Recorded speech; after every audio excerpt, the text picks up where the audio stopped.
Grab your Valentine's Day, sweetheart, Wargamers, and come along to watch the Valentine's Day Massacre. Well, I don't know if it's a massacre or not. We got to play the game to figure that out, don't we?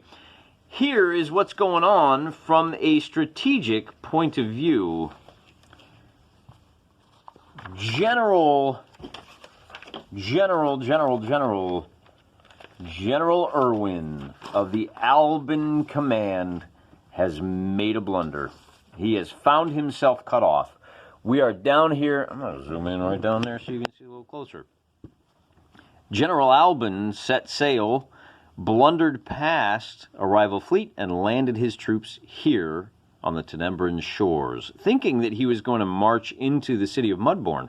However, General Typhonus of the Tenebrans had also set sail at about the same time, caught sight of the fleet, and said, I'm going back to Whalegate, unloading my troops, and I'm going to cut them off.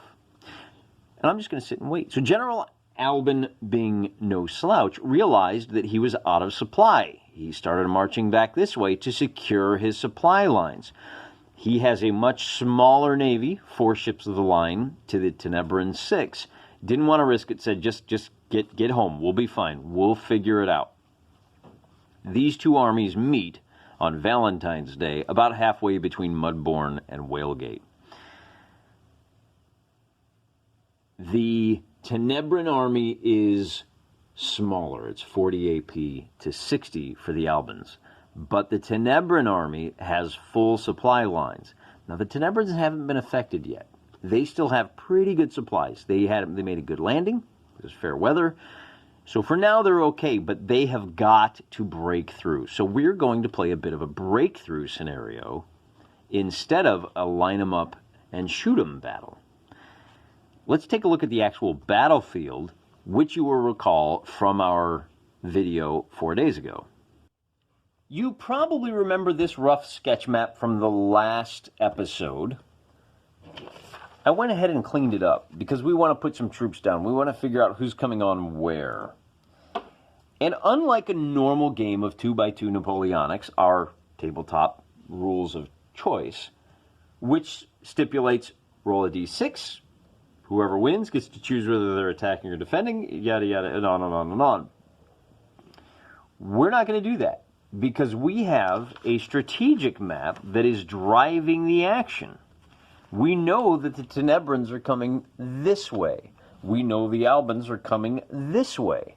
So the question becomes, what's the goal here? The Tenebrans want to get across this road.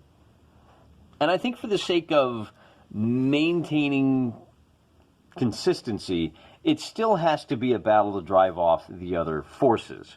But because the Tenebrans are looking to break through, that may have some changes. The big change that I want to point out is that we're going to roll, well, let's establish some ground rules first. General Irwin here of the Albi Southern Command has a commander competency rating of 3. General Typhonus also has a commander competency rating of 3. So when we roll to determine who has the initiative, we're going to add 3 to each dice. It's a bit of a wash. So General Irwin actually does have the initiative here.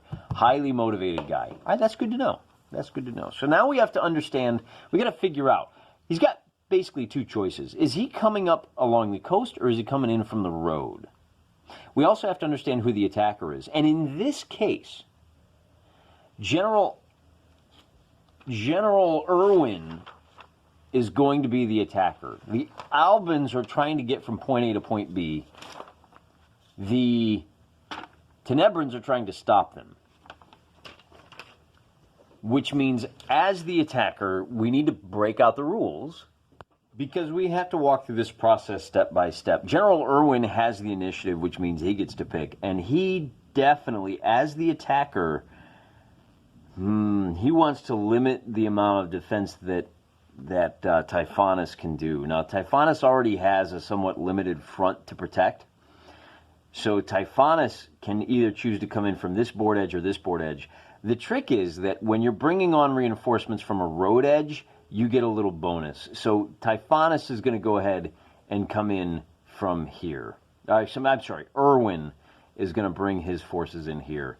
And that means Typhonus is going to set up on this side. But the defender actually picks his reinforcement point. Let's see, the defender places a quarter of his units within 6 inches of his base edge, but no more closer than 3 inches to the side of the board. We're actually going to go from, well, the 3 inches would be all sea that he can't get through, so he gets to go ahead and place a quarter of his units. Now, he only has 40 AP of units, so that is a grand total of 12 points. No, it's not even that. It's 10 points. He can put 10 AP out right now.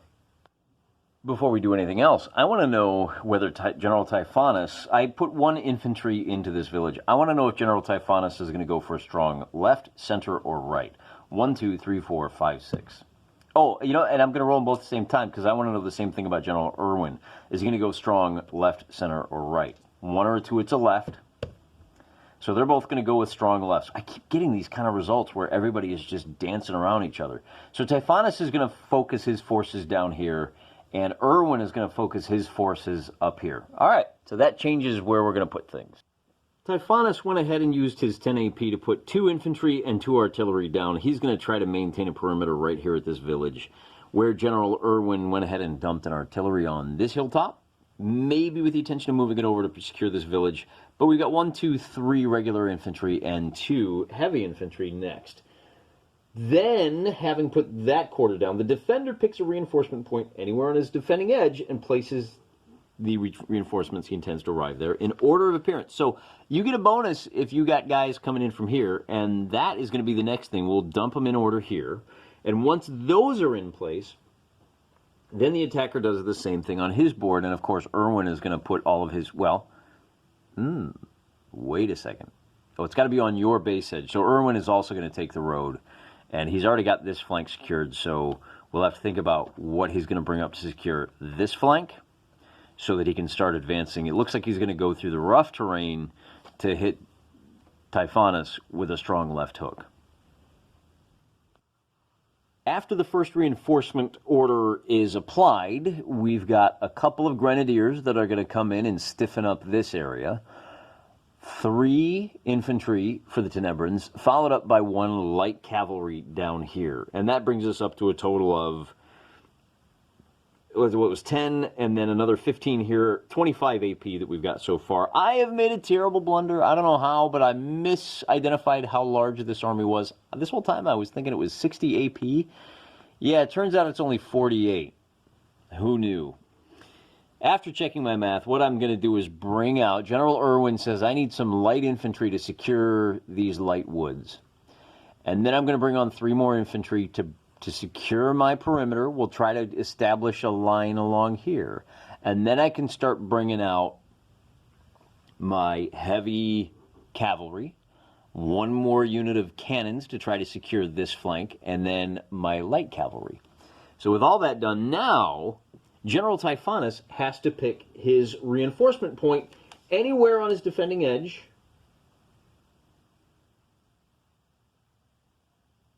And places the units he wants to arrive there. So we're going to put this point, again, I'm assuming that he wants a little bit of flexibility. We'll put this point over here at the 6-inch mark. And this is where his reinforcements are going to come in. Typhonus opts to put his second reinforcement point up here. That should save some hiking. And I'm anticipating Typhonus is going to try to bring as many guys on before he marches to confront as possible. Irwin likewise is going to be fairly, now that I realize he doesn't have as large of a cushion as I thought. He's only got an 8 AP cushion, so it's going to be a much more fair battle than I anticipated. He's going to secure this flank between the hills, and then he's got an infantry, heavy cavalry, and then 3 dragoons. So I'm anticipating kind of setting up a firing line somewhere around here and having these late-coming cavalry providing punch wherever it's needed. The other thing we need to establish is where these headquarters are going to be, and it's going to be pretty obvious. They're each going to have a single HQ. We'll put a little flag on it, and we're going to put one there, and we'll go ahead and put the other one up here on the hill so he can see and command this area here. So really, this is going to be the front, and they're probably going to wind up meeting somewhere along here, but it's hard to predict these things. There's a sub-game involved here with what units to put where, because you have to commit these units. Tyrannus has to commit these units first, before, as the defender, before Irwin commits his. And once he's committed these, if he dumps all of his cavalry down here and doesn't like what he sees over here, it's too late, bro. You don't have any more cavalry. So he's got a bit of a mix, and you kind of have to anticipate and guess. So very much a generalship, very much taking the role of a Napoleon and trying to get the right people into the right place at the right time, even when you don't know what your opponent's plan is. Very sophisticated rulesmanship here, and I'm really going to enjoy fighting out this second battle in the Southern War on Bellamunda, and I hope you'll stick around and come back in 4 days to enjoy the battle with me. Until then, I'm praying for you.